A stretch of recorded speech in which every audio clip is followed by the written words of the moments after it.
จากวัดดับภัยเชียงใหม่สืบสานเวลาผ่าน131 ปีนา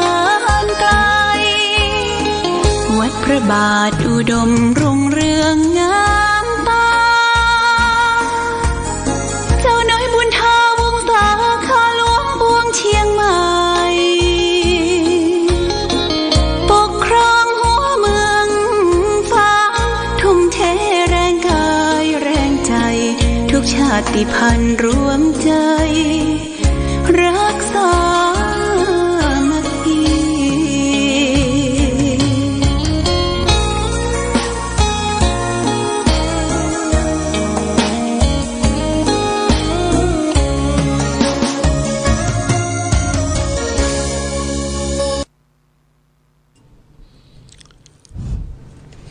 เจริญสุขศรัทธาสาธุชนญาติโยมท่านพุทธบริษัททั้งหลายวันนี้รายการธรรมประทีปส่องต่างก็ได้มาพบปะกับพ่อแม่พี่น้องศรัทธาสาธุชนญาติโยมแห่งครั้งหนึ่งวันนี้เป็นวันจันทร์ที่1 เดือนกรกฎาคมพุทธศักราช 2567 ซึ่งตรงกับเดือน7ใต้เดือนเก้าเหนือแรม10 ค่ำวันนี้เป็นวันจันทร์เป็นวันเริ่มงานทำงานราชการของข้าราชการบ้านเมืองสถานการศึกษาวันนี้อากาศท้องถิ่นก็เปิดดีแสงแดดแสงทองส่องลงมาอย่างพื้นที่หลังจาก2-3 วันที่ผ่านพ้นมาก็มีฟ้ามีฝนตกลงมาเป็นบางโอกาสและเวลาสรุปงานที่ผ่านพ้นไปตั้งแต่วันที่28 29 30งานไหว้สาปารมีพระเจ้าฝางพระนางสามผิวงานส่งน้ำพระพุทธบาทพระธาตุพระเจ้าระแข่งและก็ครูบาเจ้าศรีวิจัยก็ผ่านพ้นไปด้วยความเรียบร้อยแต่ว่านี่ก็เป็นวันสุดท้ายเป็นวันที่ลูกเลี้ยงเอียงคำตลอดถึงเจ้าพ่อเจ้าแม่เจ้าทรงต่างๆได้มาร่วมประกอบพิธีสักการะคารวะไหว้สามาฟ้อนมารำถวายองค์พระเจ้าฝางพระนางสามผิวก็เสร็จไปเรียบร้อยกลางค่ำกลางคืนก็ได้ยินเสียงดนตรีทางทิศตะวันออกของบริเวณส่วนป่าอนุสาวรีย์พระเจ้าฝางก็เที่ยงคืนนะญาติโยมเสียงก็ดับไปก็แสดงว่าผู้คนพ่อกาแม่ขายปีนี้ก็ผ่านไปด้วยความเรียบร้อยดีงามทั้งนี้ทั้งนั้นต้องขอบคุณกับองค์การบริหารส่วนจังหวัดเชียงใหม่ตลอดถึงเทศบาลตำบลเวียงฝางองค์การบริหารส่วนตำบลทุกตำบลและก็ตำบลทุกตำบลในเขตอำเภอฝางได้ร่วมด้วยช่วยกันทั้งเขตอำเภอฝางแม่อายชัยปราการได้มาร่วมพิธีอันสำคัญยิ่งใหญ่ผ่านพ้นไปโดยความเรียบร้อยดีงามนี่ต้องขออนุโมทนากับทุกภาคส่วนมาณโอกาสนี้ วันนี้วันที่1ญาติโยมวันที่1ต้นเดือนของเดือนกรกฎาคม วันพรุ่งนี้วันที่2วันที่2นี่เจ้าภาพเจ้าศรัทธาโดยการนำของท่านพระครูปริยัติชัยการหรือหลวงพ่อดำชัยวงศ์ซึ่งเป็นลูกหลานของอำเภอฝางศรัทธาวัดพระบาทอุดมเปิ้นก็จะได้นำสารูปหรืออนุสาวรีย์พระนเรศวรมหาราชและกับพระเจ้าตากสินมหาราชได้ส่งมาเพื่อจะได้นำมาประดิษฐานยังศูนย์กลางคือสำนักปฏิบัติธรรมของวัดพระพุทธบาทอุดมทั้งสององค์เป็นมหาราชได้กู้ชาติกู้บ้านกู้เมืองหลังจากที่เราได้เสียกรุงศรีอยุธยาไปให้แก่พม่าทั้งสององค์มีคุณูปการต่อพระศาสนาโดยเฉพาะอย่างยิ่งคำปณิธานของพระเจ้ากรุงธนบุรีพระเจ้าตากสินมหาราชว่ากู้ชาติเพื่อศาสนาอำนวยความสุขให้แก่ประชาชาติถวายเป็นพุทธบูชาคือบ้านเมืองได้อยู่สุขความร่มเย็นมาจนถึงปัจจุบันในวันที่2นี้เปิ้นจะนำมาส่งตอนนี้ก็ได้เร่งรีบสร้างอย่างที่ประทับของทั้งสองพระองค์ท่านก็ได้มุงเรียบร้อยละนะมุงเรียบร้อยมุงด้วยแผ่นแท่นศิลาแล้วก็เป็นมุงหลังคาเปียงญาติโยมจัดเป็น2ห้องมุงแล้วก็จะได้ประดับประดาตกแต่งและแปลงแท่นสำรองไว้ก่อนมันพูกมาแล้วก็ยังไม่ได้ขึ้นแต้นเตื้อวันที่3นี่จะแห่ญาติโยมนะแห่ไปตามถนนรอบเมืองในเขตเทศบาลตำบลเวียงฝางคือผู้คนชื่นชมได้สักการะบูชามหาราชทั้งสองพระองค์คือพระนเรศวรมหาราชแล้วก็พระเจ้าตากสินมหาราชซึ่งกู้ชาติเพื่อศาสนาของเฮาคือประชาได้เกิดความร่มเย็นเป็นสุขเพราะว่าปีนี้เดือนนี้เป็นปีมหามงคลเกี่ยวเนื่องเพื่อจะได้ถวายเป็นพระราชกุศลแด่องค์พระบาทสมเด็จพระเจ้าอยู่หัวรัชกาลที่10ซึ่งจะมีพระชนมายุครบ6รอบ72ปีในวันที่28เดือนกรกฎาคมนี้เดือนนี้ญาติโยมเพราะฉะนั้นทุกที่ทุกแห่งทุกคนทั่วประเทศตลอดถึงต่างประเทศที่เป็นคนไทยก็มีน้ำจิตน้ำใจได้ร่วมกันยกย่องเทิดทูนสถาบันของเราก็คือสถาบันของพระมหากษัตริย์แต่ร่วมด้วยช่วยกันแล้วก็เบิ้ลวิ่งธงวิ่งอย่างทั่ว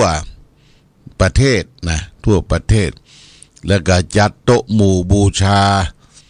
สถานที่สำคัญวัดวาอารามสถานการศึกษาตลอดถึงสถานที่ทำการทำงานของข้าราชการบ้านเมืองห้างร้านที่อยู่ที่อาศัยปักธงทิวไปทั่วเพื่อถวายเป็นพระราชกุศลยกย่องเทิดทูนบารมีของพระมหากษัตริย์ชาติไทยนี่จึงเป็นสิ่งที่เราและท่านทั้งหลายจะร่วมอกร่วมใจกันวันที่4นะวันที่4นี่เดือน4กรกฎาคมตรงกับเดือน9เหนือแรม13ค่ำเป็นวันดีญาติโยมเป็นวันดีเฮาก็จะได้ประกอบพิธีอบรมสมโภชพุทธาภิเษกเสกซ้อมน้อมยศองค์ พระเจ้ามหาราชทั้งสองพระองค์คือพระนเรศวรมหาราชและพระเจ้าตากสินมหาราชในวันพฤหัสวันที่4เนี่ยญาติโยมใครว่างก็มาร่วมกันตั้งแต่8 โมงเป็นต้นไปพิธี8 โมงจะเริ่มในการไหว้สาและการไหว้สาบวงสรวงดวงวิญญาณทั้งสองท่านโดยเจ้ากรรมพิธีก็คือท่านพระครูปริยัติชัยการหรือหลวงพ่อดำวัดถ้ำเขาปูนเมืองกาญจนบุรีเป็นเจ้ากรรมพิธีที่จะประกอบพิธีสักการะบวงสรวงดวงวิญญาณทั้งสองท่านเชิญวิญญาณทั้งสองท่านมาประดิษฐานณที่สารูปณที่สถานที่ปฏิบัติธรรมของวัดพระพุทธบาทอุดมเวลา9:39 นาทีก็จะได้ประกอบพิธีเจริญพระพุทธมนต์จุดเทียนชัยจุดเทียนโลกุตรธรรม9 เล่มจุดเทียนโสรัสยาน16 เล่มอันนี้ก็จะได้เชิญชวนแขกท่านผู้มีเกียรติทั้งหลายได้มาร่วมด้วยช่วยกันประกอบพิธีอันสำคัญนี้เดือนนี้เป็นเดือนมหามงคลเป็นเดือนดีก็เชิญชวนญาติโยมท่านสาธุชนทุกท่านมาร่วมประกอบพิธีอันสำคัญนี้โดยวันนี้ได้มาพบกันในวันจันทร์วันเริ่มต้นของเดือนกรกฎาคมก็จะได้นำสาระธรรมมามาจามาฝากคลังธรรมฝากเป็นข้อคิดสะกิดเตือนใจที่นักปราชญ์ท่านผู้รู้ได้ก้อนเอามาจากพระไตรปิฎกแต่ละข้อแต่ละหมวดแต่ละพระสูตรมาจาฝากเป็นข้อคิดคือแก่ศรัทธาสาธุชนญาติโยมน้อมนำไปประพฤติปฏิบัติวันนี้เอาเรื่องปัญญาปริหานิกถาว่าด้วยความเสื่อมของปัญญานี่จะมีความเสื่อมความเจริญเอาความเสื่อมของปัญญาก่อนพระพุทธเจ้าได้ตรัสว่าอัปปมัตติกาเอสาภิกขเวปริหานิยะทิทังโภคะปริหานิเอตังปฏิถังภิกขเวปริหามินังยะทิทังปัญญาปริหานิแปลว่าดูก่อนภิกษุทั้งหลายความเสื่อมโภคะก็ยังน้อยไปความเสื่อมปัญญาเลวร้ายที่สุดกว่าความเสื่อมทั้งหลายนี่ญาติโยมก็จะได้อธิบายญาติโยมท่านสาธุชนทั้งหลายว่าความเสื่อมของโภคะคือโภคทรัพย์สมบัติที่เฮาใจเฮากินเฮาบริโภคตึงวันสิ่งที่เคลื่อนที่ได้ก็ตามเคลื่อนที่บ่ได้ก็ตามพระพุทธว่าความเสื่อมความชิบหายของโภคะต่างๆยังน้อยไปความเสื่อมปัญญาเลวร้ายที่สุดความเสื่อมปัญญาเนี่ยเลวร้ายที่สุดกว่าความเสื่อมทั้งหลายเพราะฉะนั้นปัญญาเป็นสิ่งสำคัญที่เราจะต้องเสาะแสวงหาปัญญาให้เกิดขึ้นปัญญาในทางพระพุทธศาสนามี2 ประเภทหนึ่งเรียกว่าโลกิยะปัญญาของโลกิยชนปัญญาที่รู้แจ้งเห็นจริงคิดเก่งทำเก่งประดิษฐ์ประดอยสร้างนั่นสร้างนี้เรียกว่าโลกิยะปัญญาของโลกิยชน แต่ปัญญาที่เลิศประเสริฐคือโลกุตระปัญญาโลกุตระปัญญาปัญญาที่อยู่เหนือโลกอยู่เหนือความทุกข์นะความทุกข์เนี่ยเป็น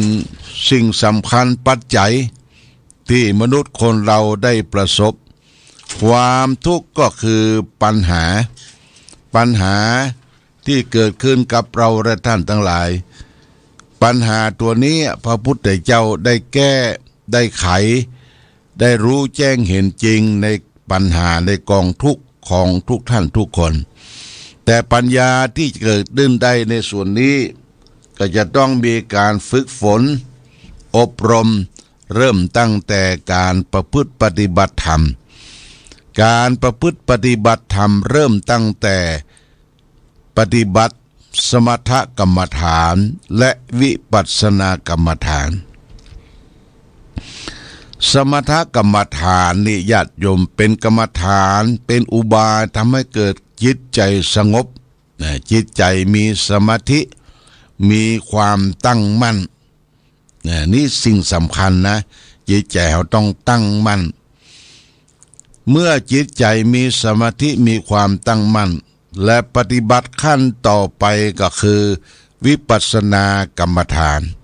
คือปฏิบัติให้เกิดรู้แจ้งเห็นจริงในกองทุกข์รู้แจ้งเห็นจริงในการเกิดดับของสังขารที่เป็นรูปเป็นเวทนาเป็นสัญญาและสังขารหรือว่าขันธ์ห้าเนี่ยเรารู้จักเกิดดับเมื่อใดมันเกิดอย่างขึ้นมาในจิตในใจเฮาใจปัญญาวิปัสสนากรรมฐานรู้แจ้งเห็นจริง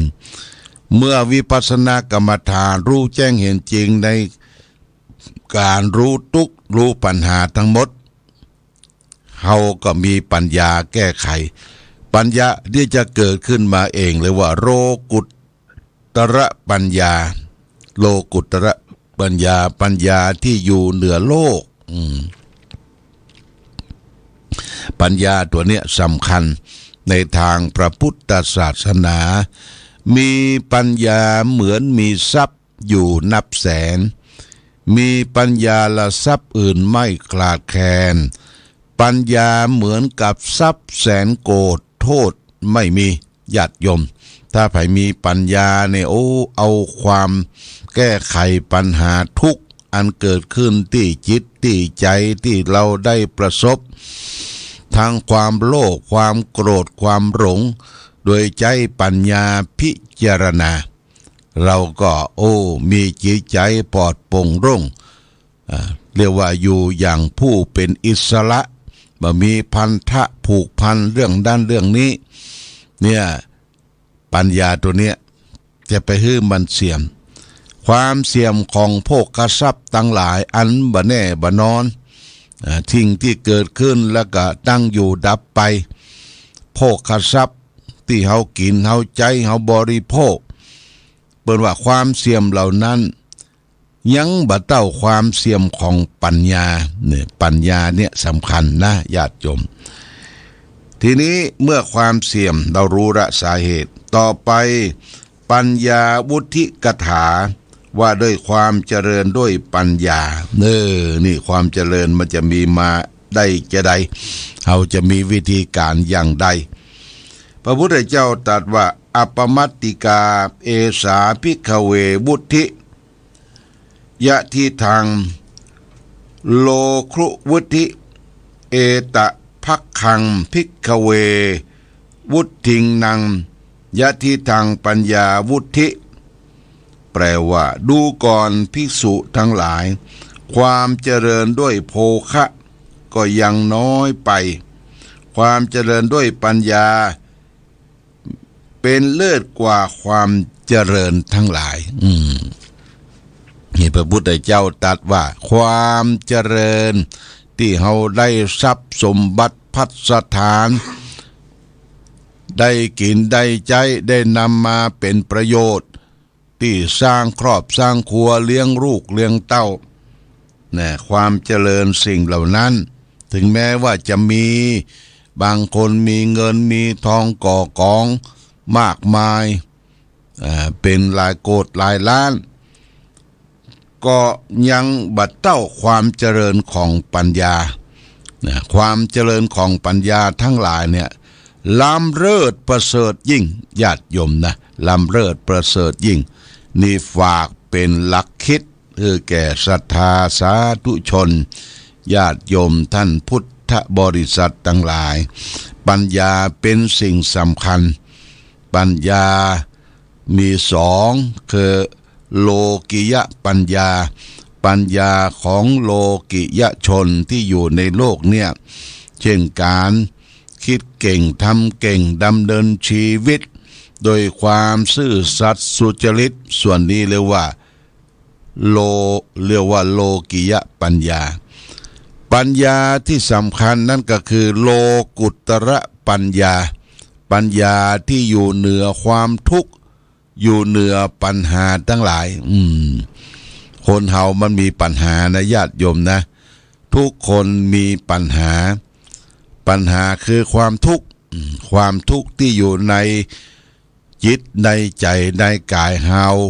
ถึงแม้ว่ากิเลสยังมีเตื้อความทุกข์ประจำกายเนี่ยเรียกว่าปากิณกาทุกข์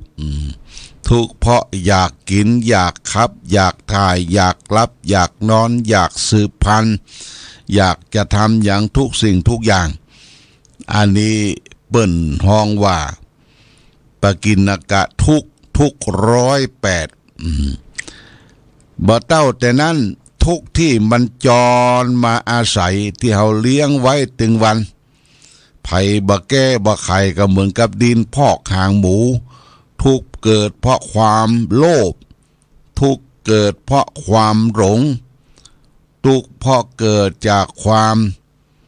โทสะความโกรธความฉุนเฉียวความโมโหโทโสหมดต่อถ้าทุกนี่มาครอบงำคนนั้นจะมั่งมีสีสุขมีเงินมีคำสักมากเพียงใดก็ตามบ่มีความสุขญาติโยมมันมีแต่ความโลภ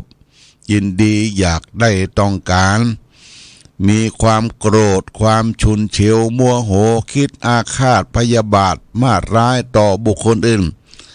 แล้วก็มีความหลง